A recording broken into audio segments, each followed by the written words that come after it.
할렐루야. 오늘도 우리 하나님께서 만물을 지탱하시고 또 만물을 다스리고 통치하시는 줄을 믿습니다. 이제 봄이 완연한 봄이 된 것 같습니다. 벚꽃 나무에서 벚꽃이 활짝 펴서 온 세상이 밝아지고 있는 것 같습니다. 하나님께서 오늘 우리에게 예배 가운데에 봄의 기운, 성령의 충만한 봄의 기운을 허락하여 주시길 바랍니다. 그 자리에서 일어나셔서 우리 하나님 앞에 묵도드림으로 주일 예배 하나님께 올려드리겠습니다.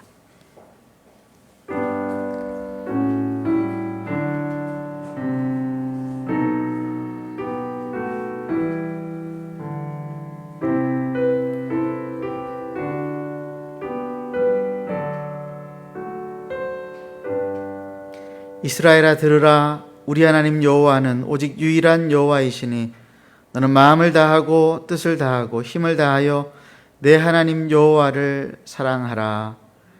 사랑하는 하나님 아버지, 한 주간도 저희들을 지키시고 보호하시다가 이렇게 예배당에 한자리에 모아주셔서 하나님을 예배하게 하시니 감사를 드립니다. 오늘 예배 가운데에 우리가 하나님의 말씀을 듣고 그 음성을 듣게 하시고 우리 한 사람 한 사람을 향한 하나님의 뜻을 발견하고 그 뜻 앞에 우리가 순종하며 결단하게 역사하여 주옵소서. 마음의 염려와 근심과 불안과 두려움이 있는 분들이 있습니까?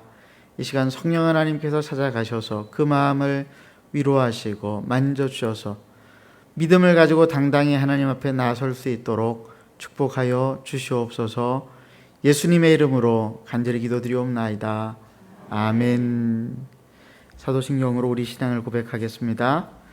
나는 전능하신 아버지 하나님 천지의 창조주를 믿습니다. 나는 그의 유일하신 아들 우리 주 예수 그리스도를 믿습니다.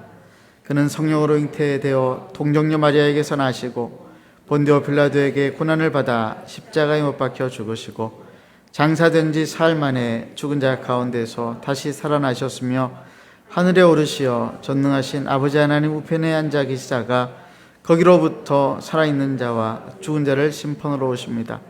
나는 성령을 믿으며 거룩한 공교회와 성도의 교제와 죄를 용서받는 것과 몸의 부활과 영생을 믿습니다. 아멘. 그 자리에 착석하시겠습니다.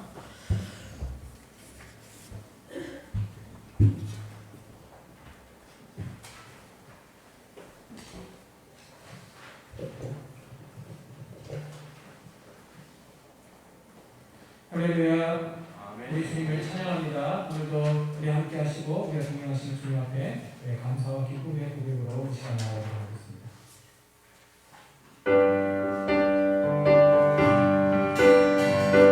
내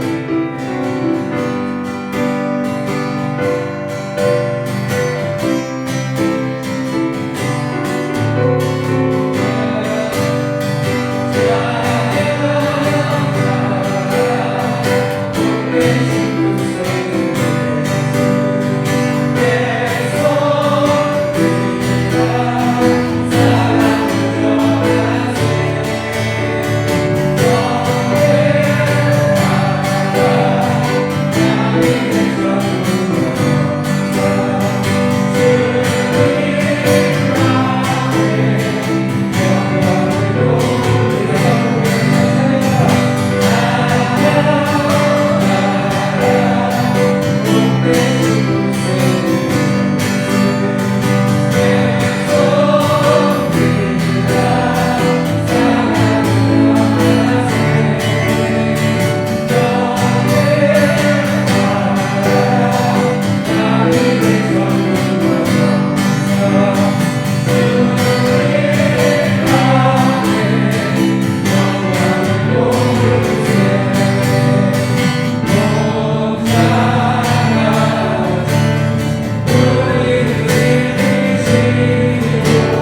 시간 우리 하나님 앞에 기도하며 나아갑시다. 하나님, 우리의 기도에 응답하시고 우리의 죄를 용서하시고 우리의 염려와 근심을 거두어 가시고 이 시간 성령 하나님 은혜 내려주셔서 우리가 믿음과 용기로 이 세상 당당하게 살아내게 해달라고 함께 간절히 합심으로 또 예배를 위해서 함께 기도하신 후에 우리 강덕기 장로님 나오셔서 대표 기도해 주겠습니다. 하나님 아버지, 오늘도 하나님의 은혜와 자비를 구합니다. 살아계신 하나님 아버지, 우리 하나님의 은혜가 아니고서는 우리가 이 자리에 설 수 없고 서 있다 할지라도 믿음으로 나아갈 수 없음을 주님 아십니다. 하나님께서 우리 한 사람 한 사람을 붙들어 주시되 오늘 이 자리에 믿음으로 붙들어 주시고 예수 그리스도께서 우리를 대신하여 십자가에 죽으심으로 우리가 하나님의 자녀가 되었으며 하나님의 형상으로서의 삶을 이 땅 가운데 살아갈 때에 하나님 우리를 통하여서 하나님께서 이 땅 가운데에 통치하시고 다스리시는 역사가 일어나 교회를 통하여 약속하신 그 권세, 우리가 땅에서 매면은 하늘에서 매이고 우리가 땅에서 풀면은 하늘에서도 풀리는, 하늘이 열리는 놀라운 역사가 우리의 기도를 통하여 이루어질 것들을 믿사오니 살아계신 하나님 아버지, 오늘도 이 어려운 시대 세상 사람들이 하나님을 알지 못하고 그의 믿는 백성들을 멸시하는 이 시대 가운데에서도 우리 하나님의 역사가 오직 십자가의 길, 그 길을 따라 살아가는 우리들을 통하여서 하나님 나타날 수 있기를 간절히 원하옵나이다. 살아계신 하나님 아버지, 오늘도 우리 살아가는 성도들이 함께 하나님을 예배할 때 이 예배를 받아주시고 하나님 우리 속에 참된 믿음과 소망을 가지고 하나님 세상을 변혁하고 개혁하며 살아갈 수 있도록 주님 축복하여 주시기를 원하옵나이다. 하나님 아버지, 우리 마음 가운데 있는 두려움과 근심과 걱정들을 다 없애어 주시고 하나님 아버지, 오늘도 하나님 한 분만 믿음으로 살고 믿음으로 바라보고 살고자 할 때에 하나님 아버지, 우리가 능히 그 일들을 이루어낼 수 있는 힘과 권세를 허락하여 주시고 하나님 아버지, 우리의 삶의 한가운데에서 주님의 능력, 주님의 영광이 드러나 하나님 이 땅에 하나님 나라 대에 주님 역사하여 주시옵소서.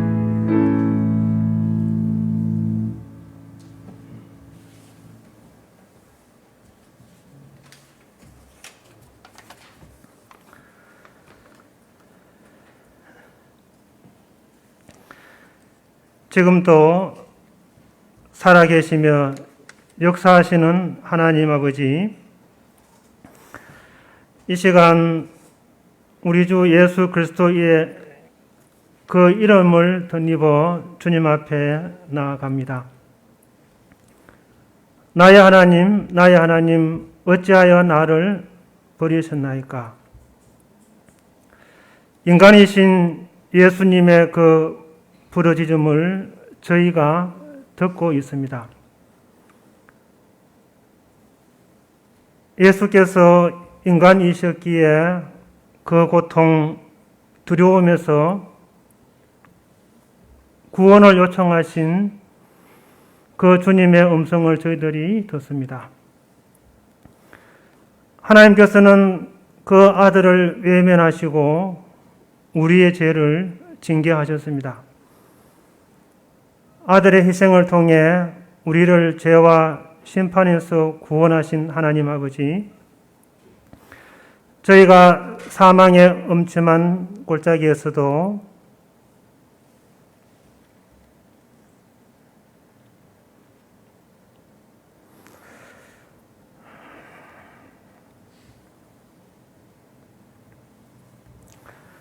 우리 주 예수를 인하여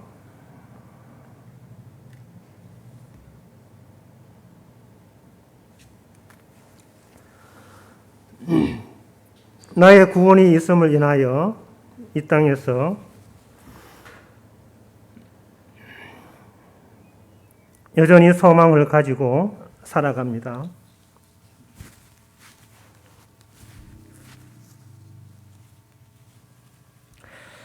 나의 삶이 작고 보잘것없더라도 세상 속에서 그리스도인으로 살아갈 수 있기를 원합니다. 우리를 하나님의 증인 삼으셔서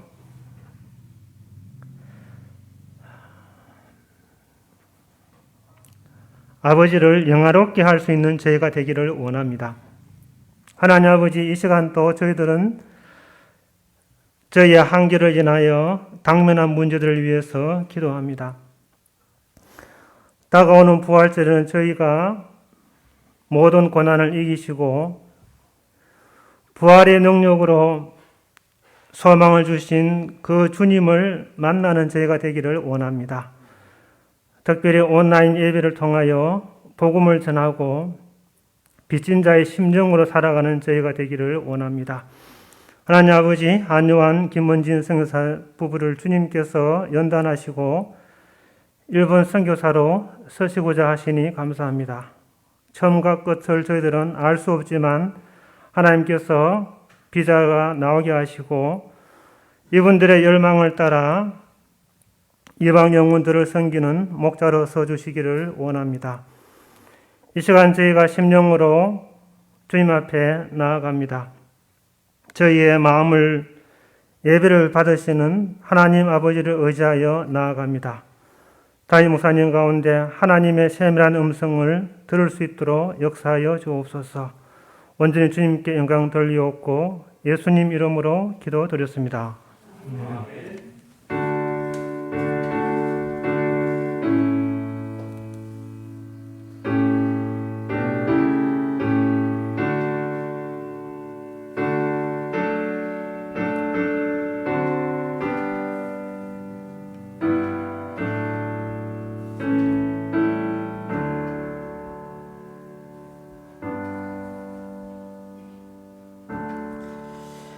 하나님의 말씀 로마서 13장 1절에서 7절까지 말씀.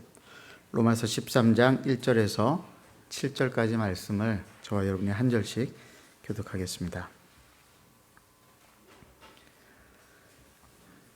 각 사람은 위에 있는 권세들에게 복종하라. 권세는 하나님으로부터 나지 않음이 없나니 모든 권세는 다 하나님께서 정하신 바라. 권세를 거스르는 자는 하나님의 명을 거스름이니 거스르는 자들은 심판을 자취하리라. 다스리는 자들은 선한 일에 대하여 두려움이 되지 않고 악한 일에 대하여 되나니 내가 권세를 두려워하지 아니하려느냐. 선을 행하라. 그리하면 그에게 칭찬을 받으리라. 그는 하나님의 사역자가 되어 내게 선을 베푸는 자니라. 그러나 내가 악을 행하거든 두려워하라. 그가 공연히 칼을 가지지 아니하였으니 곧 하나님의 사역자가 되어 악을 행하는 자에게 진노하심을 따라 보응하는 자니라. 그러므로 복종하지 아니할 수 없으니 진노 때문에 할 것이 아니라 양심을 따라 할 것이라. 너희가 조세를 바치는 것도 이로 말미암음이라. 그들이 하나님의 일꾼이 되어 바로 이 일에 항상 힘쓰느니라. 함께 읽겠습니다. 모든 자에게 줄 것을 주되 조세를 받을 자에게 조세를 바치고 관세를 받을 자에게 관세를 바치고 두려워할 자를 두려워하며 존경할 자를 존경하라. 아멘. 세속 국가 속의 하나님 나라의 백성이라고 하는 조금은 딱딱할 수 있는 제목 그리고 주제를 가지고 로마서 13장에 나와 있는 하나님의 말씀을 함께 살펴보려고 합니다. 모든 권세는 하나님으로부터 말미암았다라고 하는 이 말씀의 의미를 지난주에 우리는 근본적인 차원 그리고 개인적인 차원에서 생각해보고 적용해 보았습니다. 모든 권세라고 하는 단어가 로마 제국을 필두로 하는 우리가 속해 있는 현실 세계 속에 이미 갖추어져 있는 사회, 경제, 문화, 예술과 같은 각 영역의 질서와 구조를 염두에 두고 바울이 이야기했다. 이렇게 나누었습니다.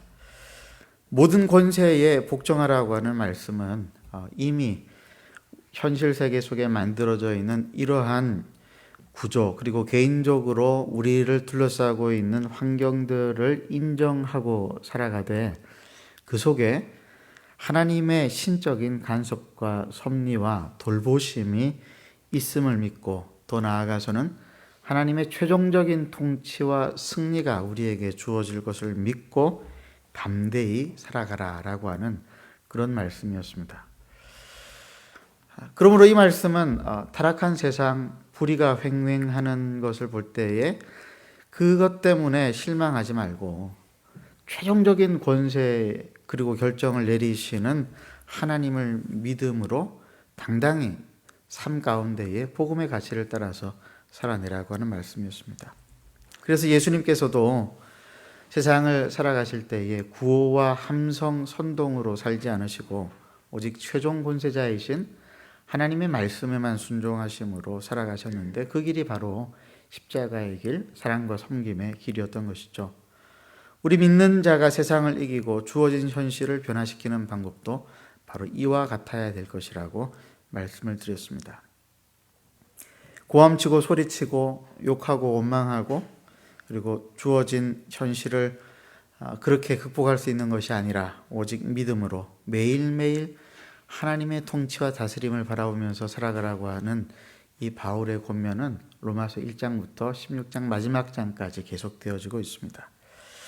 그런데 역사를 살펴보면은 특별히 오늘 본문을 잘못 적용해서 많은 신자들을 혼란스럽게 만들었던 그런 예들이 굉장히 많이 있습니다. 특별히 오늘 본문을 전가의 보도처럼 왜곡되게 사용하여서 불의한 그런 권력을 정당화시키는 데 사용했었던 사람들이 있습니다. 일제시대 때에 당시 친일 성향의 조선 선교사 협의회 대표로 있었던 해리스 감독은 이런 말을 했다고 하죠. 모든 권력은 하나님께로부터 나왔으니 일본 정부에 순종하는 것이 하나님의 뜻이다. 만약 독립운동이나 저항운동을 한다면 그것은 하나님을 대적하는 일이 되므로 조선 기독교인들은 일본 정부에 순종하되 단 마음으로 순종해야 한다.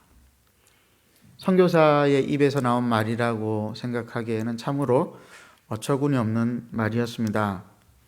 그런데 이 선교사만 그런 말을 했던 것이 아니라 역사상 부정한 권력을 좋아했었던 사람들 그리고 그 권세 아래에 타협하고 야합했었던 수많은 기독교인들이 이 로마서 13장의 1절의 말씀을 이런 식으로 오용해 왔었던 것이 사실입니다.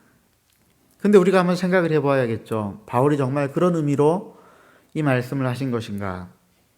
어떠한 경우에도 로마 정부와 같은 세속 권세에는 무조건 순종해야만 한다라고 하는 의미로 말씀을 하셨는가? 근데 가만히 생각을 해보면은 바울은 그가 순교를 당할 때에 네가 기독교 신앙을 버리면 살려주겠다라고 하는, 즉 기독교 신앙을 수용하게 되어질 때에, 끝까지 주장을 하게 되어질 때에 목숨을 잃을 수 있는 그런 상황 가운데에서 황제의 명령과 권면을 거부하고 순교를 당하지 않았습니까? 그러니 바울이 이 말씀을 한 이유가 무조건적이고 맹목적인 순종을 요구했다라고 보는 것은 대단히 어려운 일일 것입니다. 원래 바울이 이 말씀을 한 까닭은 로마 제국 내에 살고 있는 그리스도인들에게 로마 제국과 황제가 가지고 있는 권세 이상의 권세가 하나님께 있다라고 하는 것을 알리기 위함이었습니다. 신으로 추앙받는 황제도 알고 보니 하나님으로부터 그 권력을 위임받은 상대적인 권력일 뿐이라고 하는 것이죠. 그러니 이 말씀은 로마 정부를 맹목적으로 순종하라고 하는 말씀이 결코 아닌 것입니다. 바울이 로마서를 기록한 때는 3차 전도 여행 말렵이었었던 AD 57년경, 장소는 고린도에서 석 달을 머물 때였습니다. 바울은 AD 46년부터 57년 사이에 8년간의 긴 기간 동안 3번에 걸쳐서 로마 제국의 도시들을 두루두루 다녔습니다. 그게 3차 전도 여행까지 이어졌습니다.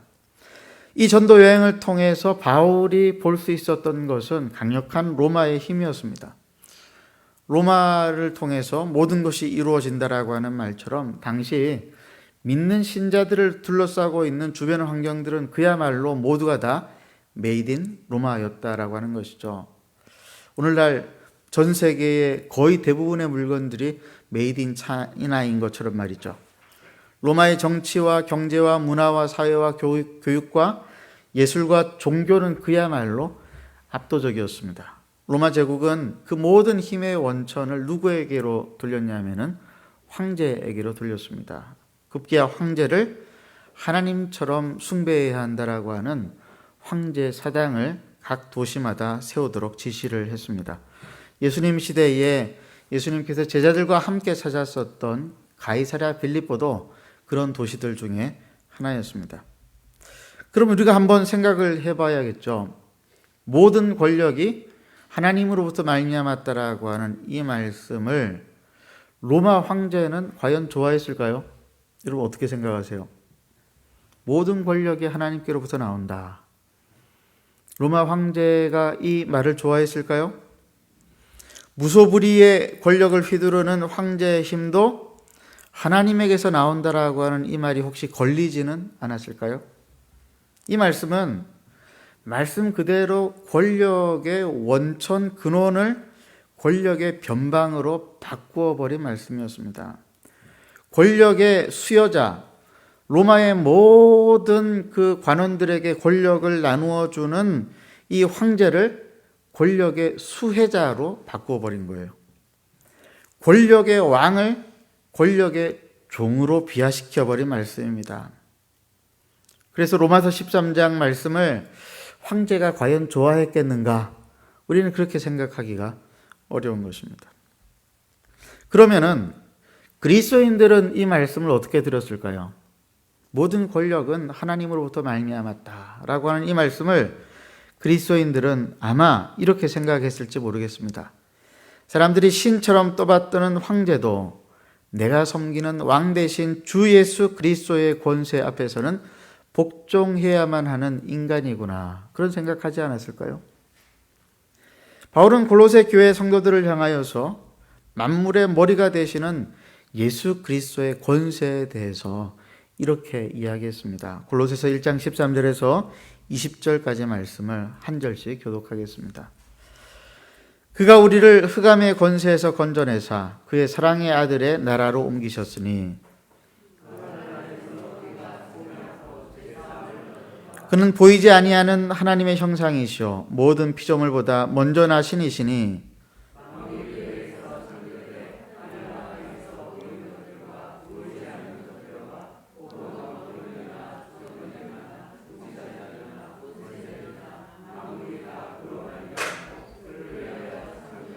또한 그가 만물보다 먼저 계시고 만물이 그 안에 함께 섰느니라. 그가 근본이시오 죽은 자들 가운데서 먼저 나신 이시니 이는 친히 만물의 으뜸이 되려 하시며 아버지께서는 모든 충만으로 예수 안에 거하게 하시고 그의 십자가의 피로 화평을 이루사 만물 곧 땅에 있는 것들이나 하늘에 있는 것들이 그로 말미암아 자기와 화목하게 되기를 기뻐하심이라. 여러분 특별히 16절을 주목해서 한번 보십시오. 왕권들, 주권들, 통치자들, 권세들 그리고 만물이 누구로 말미암았다고요? 그로 말미암았고 누구를 위해 창조되었다고요? 그를 위해 창조되었고 여기서 그는 누구입니까? 만왕의 왕이신 예수 그리스도입니다. 로마가 아니면은 통할 수 없는 시대에 바로 그 로마의 권세를 부여한 하늘의 권세자 그리고 예수 그리스도가 있다라고 하는 사실을 알게 된 당시의 신자들은 황제의 그 권세 앞에서 주눅들지 않았을 것입니다. 서슬퍼런 칼을 들이댄다 할지라도 당당히 할 말을 할 수 있었을 것입니다. 사도 바울이 지금 이 로마에 있는 교회를 향해서 편지를 쓸 때에 모든 권세가 하나님께로 말미암았으니 그 권세에 순종하라고 하는 말은 두려워 떨면서 순종하라고 하는 말이 아닙니다. 하나님께서 친히 그들에게 권세를 주심으로 위임하심으로 그들을 통해서 세상을 다스리시니 지나치게 두려워하거나 떨지 말라라고 하는 취지로 주신 말씀인 것입니다. 그러나 많은 경우에 우리는 이 말씀을 대단히 위압적인 그런 권세로 이해할 때가 있습니다. 하나님께서 세상 권세를 허락하신 이유가 뭘까요? 2000년 전에 믿는 신자들을 위에서 로마 제국을 허용하신 까닭은 무엇이었을까요? 그리고 오늘날 세속국가에서 하나님의 백성으로서 살아야 하는 우리는 국가 권력이라고 하는 것을 어떤 식으로 이해하고 대해야 합니까? 4절 말씀에서 우리는 그 힌트를 찾을 수가 있습니다. 함께 읽겠습니다. 시작. 그는 하나님의 사역자가 되어 내게 선을 베푸는 자니라. 그러나 내가 악을 행하거든 두려워하라. 그가 공연히 칼을 가지지 아니하였으니 곧 하나님의 사역자가 되어 악을 행하는 자에게 진노하심을 따라 보응하는 자니라. 공권력을 행하는 사람에 대해서 사도 바울은 하나님의 사역자 이런 단어를 사용했습니다. 데우 디아코노스라고 하는 말입니다. 이 디아코노스라고 하는 말은 심부름을 맡은 종이라고 하는 뜻입니다. 근데 하나님의 사역자라고 했으니까 누구의 심부름을 맡는 것입니까? 하나님의 심부름을 맡은 사람을 이제 공직자들이라고 할 수 있는 것이죠. 그러면 하나님의 심부름이라고 하는 것이 뭔가 우리가 디모데전서 말씀을 통해서 그 일들을 찾아볼 수 있습니다. 디모데전서 2장 1절에서 4절 말씀 교독하겠습니다. 그러므로 내가 첫째로 권하노니 모든 사람을 위하여 간구와 기도와 도구와 감사를 하되 임금들과 높은 지위에 있는 모든 사람을 위하여 하라. 이는 우리가 모든 경건과 단정함으로 고요하고 평안한 생활을 하려 함이라. 이것이 우리 구주 하나님 앞에 선하고 받으실 만한 것이니 하나님은 모든 사람이 구원을 받으며 진리를 아는 데 이르기를 원하시느니라. 하나님의 심부름이 뭡니까? 이 세상에 살아가는 사람들을 위해서 그들이 단정하고 고요하고 평안한 생활을 하는 가운데에서 경건을 추구하게 하는 그 일들이 하나님의 심부름이라고 했습니다. 하나님 질서 속에서 모든 사람들이 구원을 받고 진리를 아는 데에 이르기를 원하시는데 그 일을 대신 맡아서 질서를 만들고 평안을 만들어내고 고요한 생활을 할 수 있도록 돕는 조력자들이 바로 이 하나님의 사역자들이라고 하는 것입니다. 국가 권력의 정당성은 바로 여기에 있습니다. 하나님은 믿는 사람이든지 믿지 않는 사람이든지 상관없이 당신의 뜻을 따라서 위정자들을 세우시죠. 고레스나 느부갓네살 왕이 대표적인 사람이었습니다. 오늘날 우리 민족 위에 세워진 수많은 지도자들도 마찬가지였을 것입니다. 하나님이 그들을 세우신 이유가 뭡니까? 우리로 하여금 경건과 고요함 속에서 평안함 가운데에 진리를 찾고 경건의 생활을 하게 하기 위해서 그들을 세우신 것입니다. 우리 모두의 유익, 즉 공공의 선을 위한 것입니다. 이런 맥락에서 사도 바울은 당시 로마 제국의 치하에서 살아가고 있는 그리스도인들을 향하여서 두 가지 구체적인 일을 주문했습니다. 첫째는 순종하는 것이고 둘째는 세금을 제대로 낼 것을 주문을 했습니다. 당시 로마 제국 안에는 이 로마 제국에 대한 불만을 가지고 공공을 위해서 시행하는 수많은 정당한 정책에 대하여서 과도하게 저항하는 사람들이 있었습니다. 무장 봉기를 일으키는 사람들도 있었고 세금을 거부하는 사람들도 있었습니다. 특별히 로마 전체 인구의 10% 정도가 유대인이었는데 이 유대인들이 특별났다고 합니다. 유대 바리새인들 중에는 힐렐파와 샴마이파라고 하는 두 파로 나뉘어져 있었는데 힐렐파는 우리가 잘 아는 이 바울의 스승이었던 가말리엘이 속해 있었던 비교적 온건한 사람들이었고 샴마이파라고 하는 이 사람들은 비교적 과격한 사람들로 무장혁명과 봉기를 일으키는 것을 주저하지 않았고 심지어는 세금도 거부하라고 가르쳤었던 그런 사람들이었습니다. 이들은 로마 제국의 여러 곳에서 분란을 일으켰습니다. 그리스인들과 싸웠고 그리고 기독교인들과 싸웠습니다. 이러한 세상의 연병과 같은 이 유대인들에 대해서 격분한 글라우디오 황제가 급기야 AD 49년에 로마 제국 내에서 유대인들을 추방하는 유대인 추방령을 내리기에 이르렀던 것이죠. AD 54년에 네로 황제가 즉위하여서 유대인 추방령을 해제하기 전까지 그래서 유대인들과 많은 기독교인들이 로마를 떠나야 했습니다. 그들은 억울하게 집과 재산과 사회적인 지위를 잃어버렸습니다. 그들 중에는 안타깝게도 바울의 동력자였었던 브리스굴라와 아굴라 부부도 있다라고 사도행전은 이야기하고 있습니다. 이런 사실을 잘 알고 있던 바울이 로마 제국의 정당한 권세에 순종하라고 가르치는 것은 지극히 당연한 일이었을 것입니다. 그리스도인은 바울의 말과 같이 정당한 국가의 권세와 정당한 공동체의 권위를 하나님의 권위로 인정하고 마땅히 순종해야 합니다. 정당한 권세와 권위를 통해 이루어지는 일은 우리의 안녕과 유익을 위한 하나님의 일이기 때문입니다. 그리고 우리는 그 일을 담당하는 국가 공무원들을 마땅히 존중할 수 있어야 합니다. 우리 교회도 공무원, 공직에 계신 분들이 많이 계신데 우리나라 사람들 가운데는 이런 분들을 멸시하고 조롱하는 사람들이 적지가 않습니다. 자기가 싫어하는 정치자나 혹은 공직자들에게 함부로 말을 내뱉는 사람들도 있습니다. 그런 태도는 결코 좋은 태도라고 할 수 없을 것입니다. 바울은 세금을 거두는 세금 공무원들을 하나님의 일꾼, 레이투르로고스라고 하는 이런 단어를 사용해서 불렀습니다. 레이투르고스라고 하는 이 말은 백성들을 위해서 일을 하는 사람이라고 하는 그런 말입니다. 그런데 하나님의 일꾼, 데우레이투르고스라고 했으니 무슨 말입니까? 이 일이 하나님을 위한 일들이라고 하는 그런 말입니다. 공직자는 우리의 유익을 위해서 하나님이 세우신 하나님의 일꾼인 것입니다.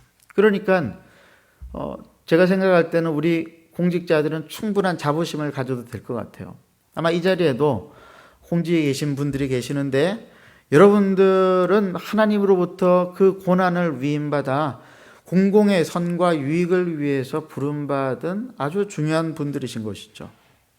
그러나 이러한 중요한 직무를 담당해야 할 공직자들이 사회 질서를 유지하고 불의를 처벌하고 그리고 백성들을 보호하고 복지를 시행하는 일을 해야 하는데 그 일을 하지 않는다거나 부정한 방법으로 자기의 사익을 취하려고 한다면은 어떻게 해야 합니까?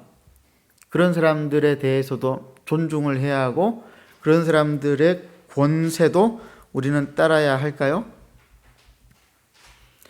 바울은 오늘 본문에서 이런 말씀을 합니다. 13장 5절 말씀 함께 읽겠습니다. 시작. 그러므로 복종하지 아니할 수 없으니 진노 때문에 할 것이 아니라 양심을 따라 할 것이라. 이 말씀에 우리는 그 실마리를 찾을 수 있습니다. 양심을 따라 해야 되는 상황이 온다는 거예요. 단순히 권세를 가지고 있기 때문에 우리가 순종을 하는 것이 아니라 하나님 앞에서 그 사람이 정당한 권세를 행세하는 것이기 때문에 우리는 양심에 따라 순종하는 것인데 그 반대를 생각하면 어떻게 됩니까? 만약에 공직자가 자기에게 주어진 고난을 초과하여서 혹은 사익을 위해서 잘못된 권세를 부리게 되면은 거기에는 순종해야 하는 것인가? 그렇지 않다라고 하는 것이죠. 그때는 양심을 따라서 판단해야 한다라고 이야기하는 것입니다. 종교개혁가들은 이 본문을 우리가 이 세속 권세에 순종해야 할 이유임과 동시에 불순종할 수 있는 이유로도 가르쳤습니다. 16세기에 종교개혁가들을 300명 이상 형장의 이슬로 보낸 영국의 메리 1세 여왕이 있었습니다. 워낙 많은 사람들을 죽여서 별명이 피의 여왕, 블러디 메리였습니다. 선교도들은 그녀에 대항하여서 싸울 때에 바로 이 로마서 13장 5절의 말씀을 근거로 해서 이렇게 이야기를 했습니다.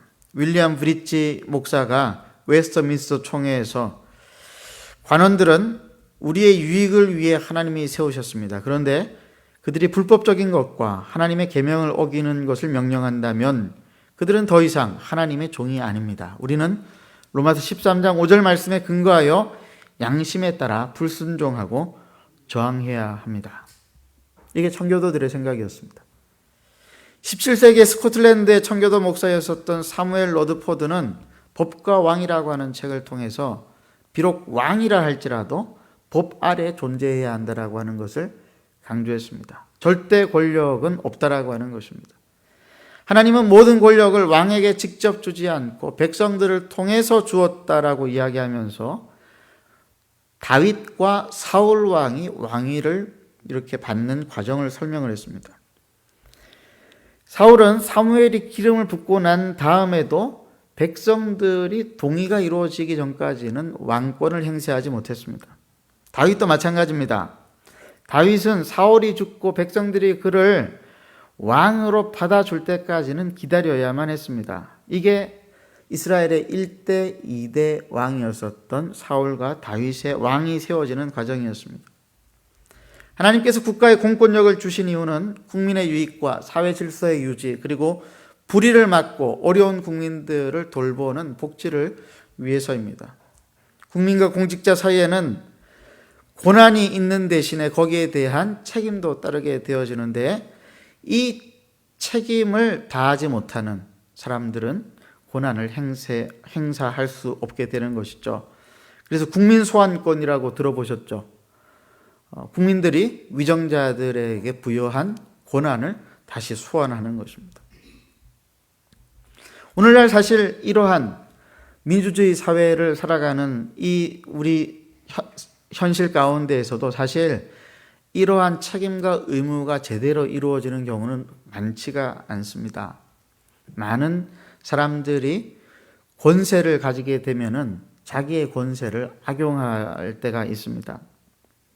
우리나라뿐만이 아니죠. 지금 미얀마 군부는 권력자가 군대를 동원하여서 한 줌도 안 되는 자기 권력을 유지하기 위해서 국민들을 학살하고 있지 않습니까? 이 사진을 제가 보면서 참 마음에 감동이 되었습니다.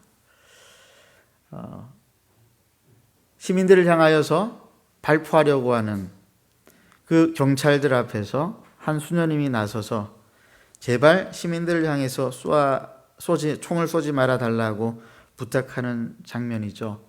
그런데 이 기사가 나가고 난 다음에도 수많은 사람들이 흉탄에 쓰러졌다고 하지 않습니까? 또 다른 사진 역시 우리의 마음을 가슴 아프게 합니다. 꽃다운 나이에 시위 현장에서 죽어나가고 있는 대학생들이 점점 늘어나는데, 사망자 대부분이 평화 시위를 벌이다가 죽은 청년들이라고 그러죠.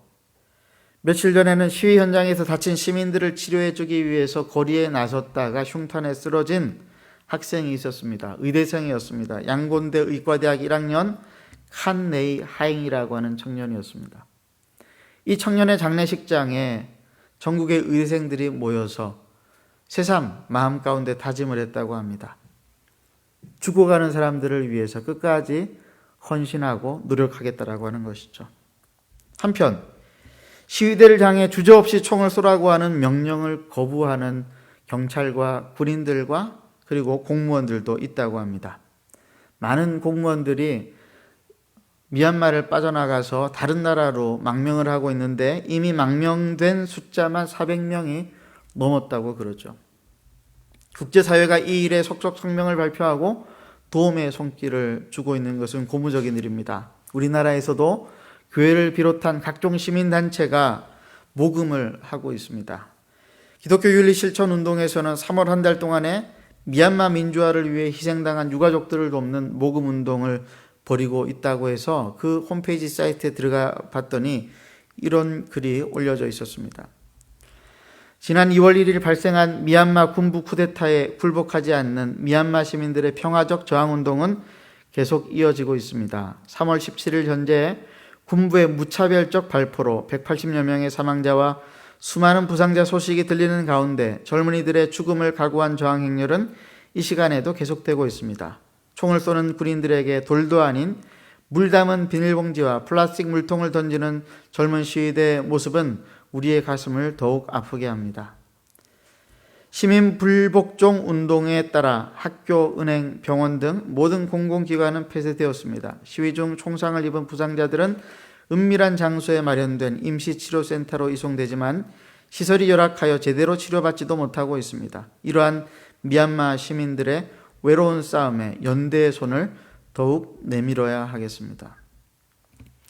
1970년대에 미국의 워터게이트 사건의 주범으로 감옥에 들어갔다가 예수를 믿고 나온 찰스 콜슨이라고 하는 사람이 국민이 정부에 대하여서 시민 불복종 운동을 펼칠 수 있는 4가지의 경우를 이렇게 소개했습니다. 첫 번째는 정부가 교회의 역할을 대신하려고 하거나 하나님께만 드려야 하는 충성을 빼앗으려고 할 때 시민들은 불복종 저항 운동을 펼칠 수 있다.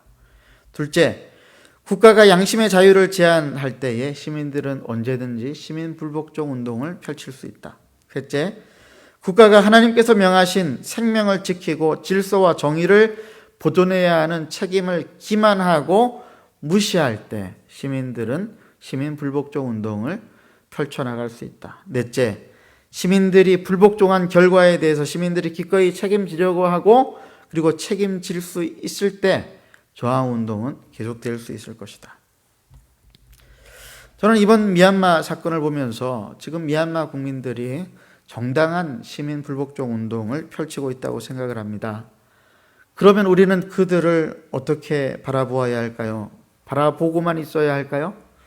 우리가 일제치하에 고통당할 때, 그리고 6.25 전쟁으로 많은 사람들이 죽고 온 나라가 초토화가 되어졌을 때에, 그리고 독재 정부에 항거하여 싸우던 수많은 청년들이 목숨을 잃어갈 때에 가만히 있지 않고 우리에게 도움을 주었던, 그리고 기도해 주었던 국제사회의 손길이 있었다라고 하는 사실을 잊지 말았으면 좋겠습니다.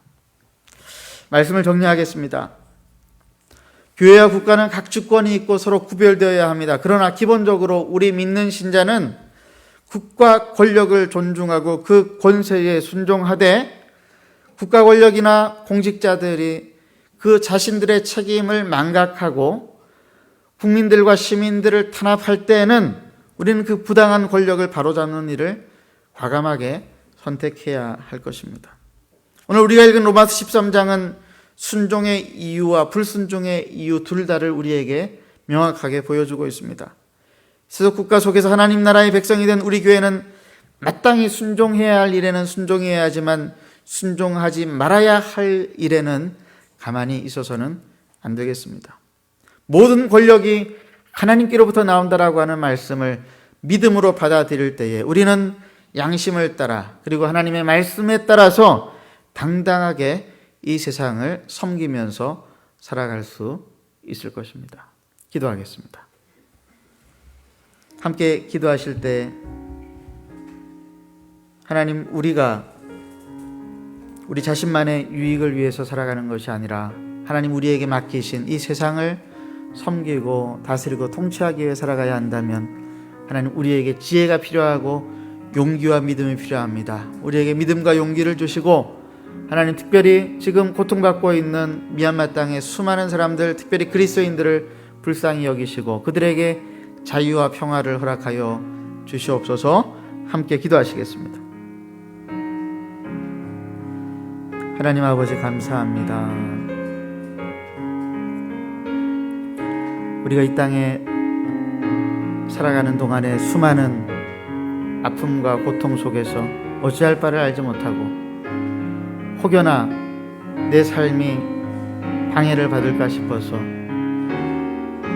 진리가 무엇인지 알면서도 정의가 무엇인지 알면서도 정의롭게 살지 못하고 타협하고 순응하고 침묵하며 살아갈 때가 우리가 얼마나 많았는지 모릅니다. 살아계신 하나님 아버지, 하나님 우리에게 주신 복의 근원이 될 것이라고 말씀하신 약속의 말씀, 세상을 다스리고 통치하고 하나님의 뜻을 이루라고 하시는 그 말씀 앞에 하나님 앞 우리가 물러서지 않고 그 말씀을 주장하며 모든 권세가 하나님께로부터 나옴을 믿고 세상을 당당하게 두려움 없이 살아갈 수 있도록 주님 은혜를 베풀어 주시기를 간절히 빌고 원하옵나이다. 살아계신 하나님, 오늘도 우리 사랑하는 한마음교회 성도들이 이 하나님의 분명한 말씀 앞에 깨어있게 하시고 이 말씀에 순종하며 살게 도와 주시옵소서. 주님의 역사가 우리를 통하여서 이 땅 가운데에 세워지게 하여 주시옵소서. 성령 하나님의 놀라운 통치가 평화로 말미암아 이루어지기를 간절히 원합니다. 그러나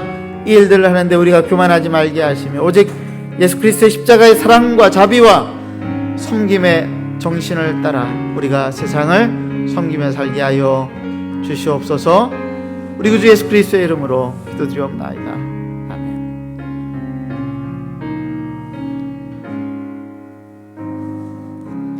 하나님, 만물이 주로 말미암았고 주를 위해 창조되어진 줄로 믿습니다. 이 세상에 어떠한 권력이라 할지라도 힘이라 할지라도 우리 하나님의 섭리 가운데에서 이루어진다라고 하는 것을 믿고 우리가 두려움 없이 세상을 당당하게 용기를 가지고 살게 축복하여 주옵소서. 미얀마 땅에 있는 수많은 고통받고 있는 사람들 하나님 불쌍히 여겨 주시옵소서. 예수님의 이름으로 기도드리옵나이다. 아멘. 이 시간에 우리 한만석 선생님 나오셔서 특별 연주 하나님 앞에 올려드릴 때에 준비하신 헌금 하나님께 올려드리겠습니다.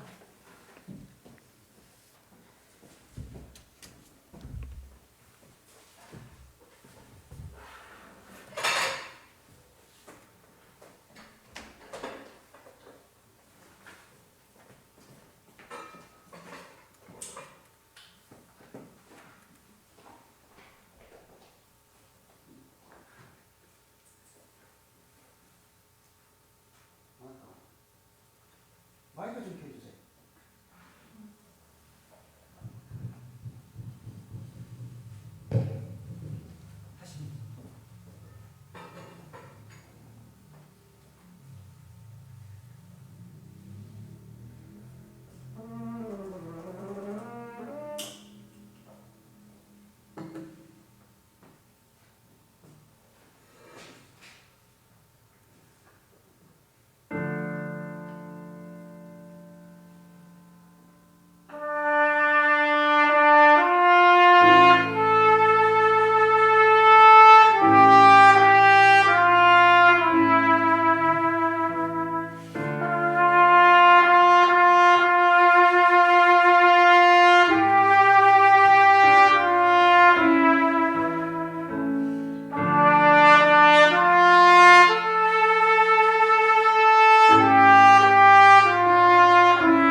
기도하겠습니다. 하나님 아버지, 오늘도 이 시간 우리 하나님 앞에 믿음으로 나와왔습니다. 우리 하나님 앞에 물질의 일부분을 올려드리며 하나님 이 물질이 쓰이는 곳곳마다 예수 그리스도의 복음과 사랑이 증거되기를 간절히 원합니다. 하나님 그렇게 역사하여 주시옵소서. 드린 손길들을 축복하시고 그들의 필요들을 채워주시며 날마다 공급하시는 하나님을 경험케 은혜를 내려 주시옵소서. 하나님 아버지, 북녘 땅의 동포들을 불쌍히 여기시고 미얀마 땅에 핍박받는 백성들 긍휼히 여겨 주시옵소서. 예수님의 이름으로 기도드리옵나이다. 아멘. 교회 소식 알려드리도록 하겠습니다. 좌석의 30% 안에서 예배를 계속 드리고 있습니다. 1부와 2부 그리고 2시에 청년대학부 예배가 있습니다. 권사의 주관으로 계속해서 이슬람 사원 건립 반대에 대한 릴레이 기도를 하고 있습니다. 하나님께서 긍휼을 베풀어 주시기를 위해서 계속 기도해 주시기를 바라고요. 4월 4일 부활주일은 온라인 복음 나눔 주일로 우리가 정하고 들어오시면서 아마 태신자 신청 카드를 받으셨을 텐데 온라인 복음 나눔 주일에 초청하기 원하시는 이웃들이 계시면은 적어서 내어주시면 저희들이 함께 기도하도록 하겠습니다. 대면으로 직접 모시고 오셔도 좋고 온라인 링크를 초청장과 영상을 함께 보내주셔서 온라인으로 함께 하셔도 좋겠습니다. 성만찬과 성례는 4월 11일 한 주간 뒤로 연기하도록 하겠습니다. 그리고 다음 주 2부 예배 후에는 정기 재직회를 이 자리에서 가지겠습니다. 그 외에 기도의 제목들 보시고 계속 기도해 주시길 바라고요. 오랜만에 우리 요셉 형제 서울에서 내려왔는데 우리 박수로 한번 따뜻하게 환영하도록 하겠습니다. 예. 오늘 처음 오신 분 계시면 예배를 마치고 그냥 가지 마시고 교제하고 가시면 대단히 감사하겠습니다. 어려운 시간들이 이제 거의 끝나가는 것 같습니다. 코로나 상황도 그렇고 마지막 지금 그 피치를 올리고 있는 것 같은데 곧 백신들의 효력들이 발휘하면은 아마 많이 안정이 되지 않을까 그렇게 생각을 합니다. 이슬람 사원 건립도 마찬가지고 우리의 일상에서 일어나는 많은 어려움들도 분명히 지나갈 것이고 하나님의 뜻이 이루어질 것을 분명하게 믿습니다. 앞뒤 좌우로 한번 인사하실 때 이렇게 한번 인사하십시다. 모든 권세는 하나님께로부터 나옵니다 하고 옆에 있는 분들 서로 격려하시고 서로 인사해 주시기를 바랍니다. 네. 이제 다 같이 일어나셔서 우리 회송 하나님께 올리고 축도로 예배를 마치겠습니다.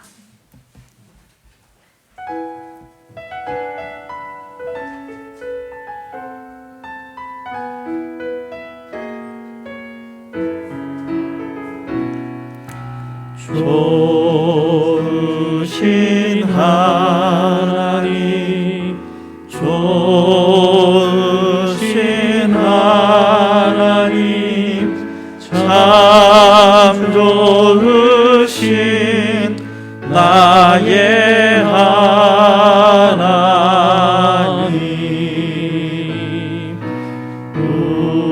우리의 기도를 응답해 주시는 참 좋으신 나의 하나님,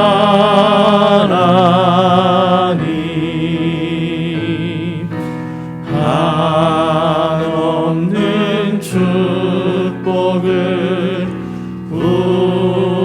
우리에게 주시는 참 좋으신 나의 하나님.